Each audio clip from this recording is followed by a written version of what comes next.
চলে আসলাম পরবর্তী ক্লাস নিয়ে।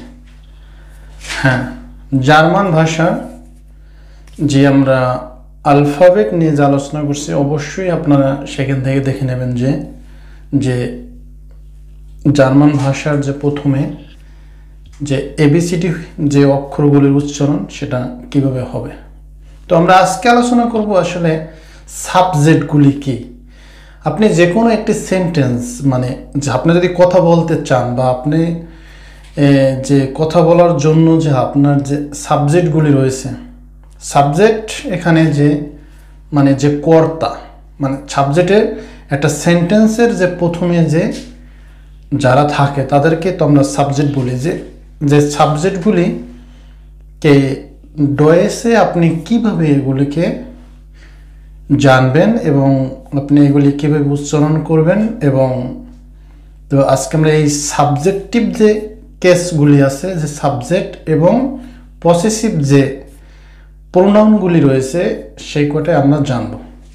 তো খুব ছোট করে আমরা জানবো, আস্তে আস্তে আগাবো। যে প্রথমে আমরা যে জার্মানের যে অ্যালফাবেটগুলি রয়েছে সেটা জানলাম।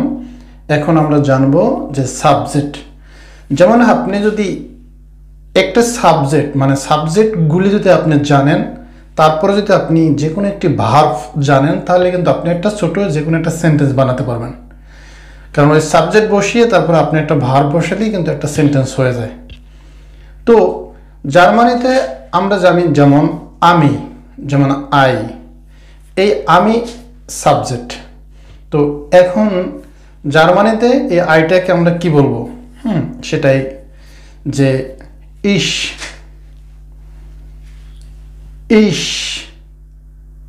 আমরা যে অ্যালফাবেটের যে উচ্চারণগুলি করেছি সেটা আর কি, ইশ। তারপর হলো তুমি, ইউ। দু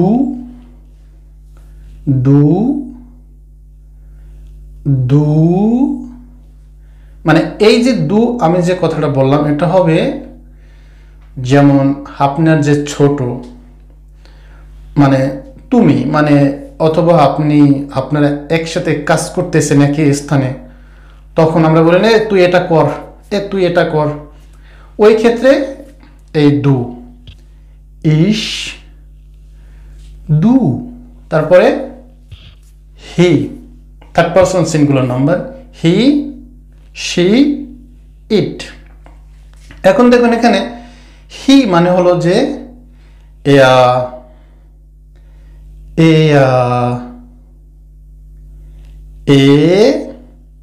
যে আমরা ইকে জার্মান ভাষায় বলে এ, তুলো এর,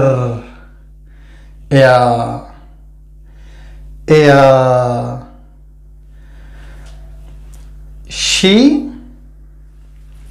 আমরা এখন দেখব যে শি, জি,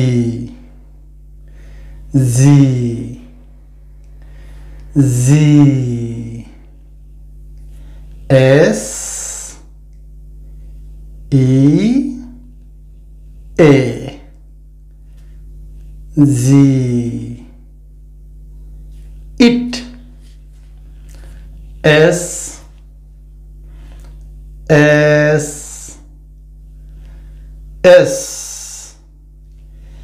এ,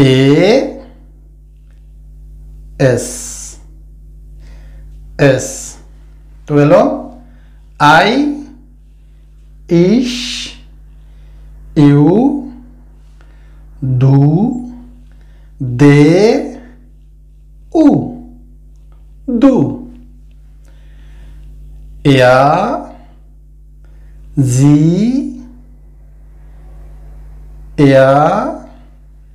জি,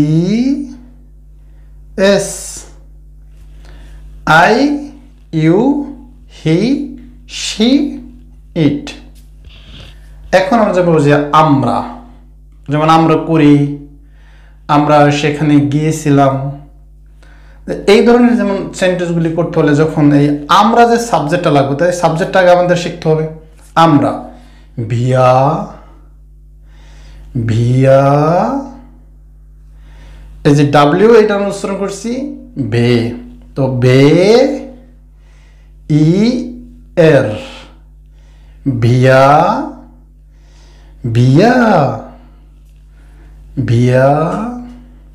ওকে, তো আমরা এখানে এখন জানবো যে দে, দে এখানেও দেটাও এখানে জি, আমরা কিন্তু পিছনে আমরা জি আর একটা পড়ে আসছি, এখানে আমাদের একটু থাকতে পারে যে যে পিছনে তো আমরা জি মানে সি, হ্যাঁ এই জি আর এই জি মানে বানান উচ্চারণ সব এক, কিন্তু আপনি ব্যবহারের সময় আপনাকে মানে বুঝতে হবে কোন সময় আমাকে জি ব্যবহার করতে হবে, কোন সময় আর এক জি ব্যবহার করতে হবে। যদি সে মহিলা হয় মেয়ে হয় তখন, এবং কি হয় আপনার বয়সে যদি বড় হয় আপনি অবশ্যই তাকে জি ব্যবহার করবেন। আর এই জি মানে তারা, যে তারা এসেছিল, তারা কাজটি করতেছে, তারা কাজ করে। এই যে আপনি যখন এইরকম একটা সেন্টেন্সকে আপনি যখন বলবেন তখন তো অবশ্যই আপনি তারা আনবেন, কিন্তু তারা আনার পরে কিন্তু আপনি এই জি ব্যবহার করার সাথে সাথে আপনি কিন্তু সামনে যে ভার্ব এবং অন্যান্য প্রোনাউন বা অন্যান্য শব্দ ব্যবহার করে তো সেন্টেন্সটা বলবেন, তখন অটোমেটিকলি আপনি বুঝে যাবেন যে এই জি মানে তারা। এখানে অন্য কিছু ভাবার কোনো কারণই নাই যে ওখানে জি অর্থ সি, এখানে জি অর্থ তারা না, এটা এখানে আপনাকে মনে রাখতেই হবে যে এক জি অর্থ সি, এটা হচ্ছে মহিলাদের বেলায়, ফিমেলের বেলায়, আর এক জি অর্থ হচ্ছে তারা। তো উচ্চারণ কি জি, জি একই উচ্চারণ এক, সব কিছু এক। আরেকটা হলো যে ইয়া, ইয়া অর্থ ইউ। আমরা এখানে দেখছি যে দু মানে ইউ, দে উ, দু মানে ইউ, আর এখানেও আছে ইউ মানে ইংলিশ তুমি, অথবা এখানে আপনি। এই এখানে কিন্তু মানে এখানে আপনি ওই দু ব্যবহার করতে পারবেন না, এখানে ব্যবহার করতে হবে ইয়া, ইয়াটা ব্যবহার করতে হবে। যেমন আপনি জার্মানিতে আসছেন, আপনি ধরুন একটা অফিসে বা আপনার যে কোনো এক জায়গায় আপনি ফোন করলেন, আপনি এই ইয়াটা ব্যবহৃত হয় সব সময়। যেমন আপনি এখন ব্যাংকে ফোন করছেন, এখন ব্যাংকে ফোন করলে আপনার কিন্তু একটা নাম্বার থাকে, বা যে আপনি যে তাকে আপনি তার কাছে আপনার নাম্বার বা আপনার কোড এটা আপনি তাকে জিজ্ঞাসা করবেন, তখন আপনি দু ব্যবহার করলে হবে না, কারণ তাকে সম্মান দিয়ে আপনাকে তখনই ইয়া, যেমন ইয়ারে, ইয়ারে নোমার গিভ মিয়ার, যেমন আপনার নাম্বারটা আমাকে দেন, আপনি বলেন আপনার অফিস অ্যাড্রেসটা আমাকে বলেন। মানে এই ক্ষেত্রে মানে আপনি যখনই কাউকে ফোন করে মানে তাকে সম্মানের সহিত যখন আপনি তার কাছে কিছু চাইবেন তখনই এই ইয়াটা ব্যবহৃত হয়। তো এই ইয়াটাও মানে ইউ, এটাও তখন সাবজেক্ট হিসেবেই ব্যবহৃত হয় ইয়া। তো আমরা এখানে দেখলাম যে এই যে সাবজেক্টগুলি আছে, এই সাবজেক্টগুলি আপনাকে অবশ্যই প্রথমে আপনার মাথায় রাখতে হবে যে ইশ, দু, ইয়া, জি, এস, ভিয়া, জি, ইয়া। ওকে, এরপরে আমরা দেখব যে কিছু পজিটিভ প্রোনাউন রয়েছে। যেমন পজিটিভ প্রোনাউন বলতে আপনি দেখি যে মাই, এই যে মাই এটা কিন্তু ওই যে সাবজেক্ট আই, ইংলিশ যে আই, ওই আই থেকেই কিন্তু এই মাইটা এসেছে, এটা আমরা জানি ইংলিশে। যেমন আই থেকে বের হয়েছে প্রথমে আই, মি, মাই।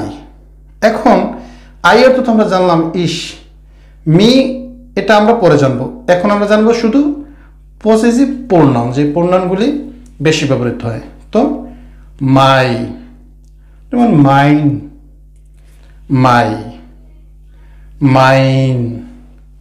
তারপরে তোমার, যেমন মানে তোমার, এখানে হবে দাইন। এটাও জাস্ট আপনার যে সিঙ্গুলার, মানে এটা আছে সিঙ্গুলারে কিভাবে যে আপনি বলতে পারেন যে আপনার সাথে যে কাজ করে বা একত্রে মানে আপনার সমবয়সী বলার, আপনি বলতে পারেন যে তোমার নাম্বারটি দাও, তুমি তোমার জায়গা কোথায়, তোমার জায়গার নাম এখন বলো, বা এরকমের যখন কোনো সেন্টেন্সের বেলায় আপনি বলবেন তখন এটা আপনাকে অবশ্যই জানতে হবে যে আমার, মাইন। আবার অনেক সময় এই মাইনের এখানে যে উচ্চারণ MAEN সাথে আরেকটা এও যুক্ত হয় অনেক সময় মাইনে। আস্তে আস্তে এটা আপনারা পারবেন। এখন এতটুকু মাইন, দাইন, তারপরে যে হিস,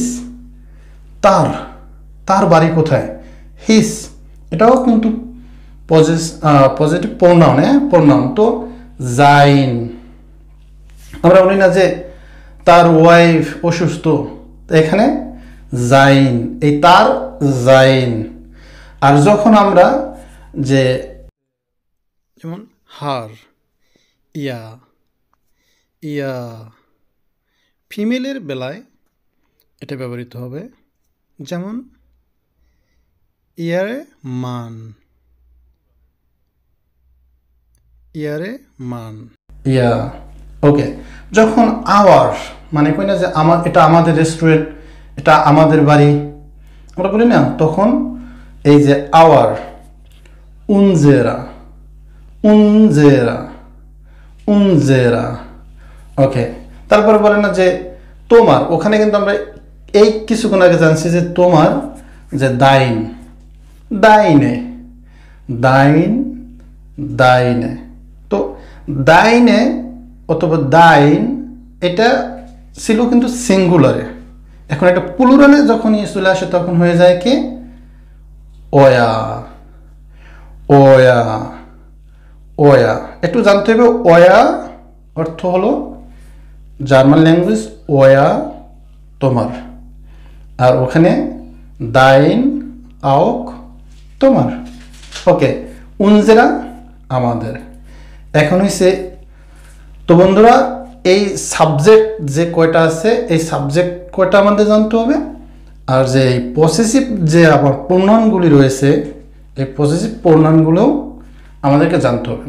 তো এইটা একটা ধাপ, সাবজেক্টগুলি আমরা জানলাম যে, আর এই যেমন মাই, হিজ, হার, তো তোমার, আমাদের, এটা আমাদের জানতে হবেই, কারণ এই ভাষা যখন বলতে যাব তখন এগুলো আমাদের অবশ্যই প্রয়োজন হবে। তো বন্ধুরা, তো এই তো যে সাবজেক্ট এবং পজিটিভ যে প্রোনাউনগুলো রয়েছে সেটা আমরা অবশ্যই জানলাম। আশা করি সবাই বুঝছেন। সবাই ভালো থাকবেন, সুস্থ থাকবেন। খোদা হাফেজ।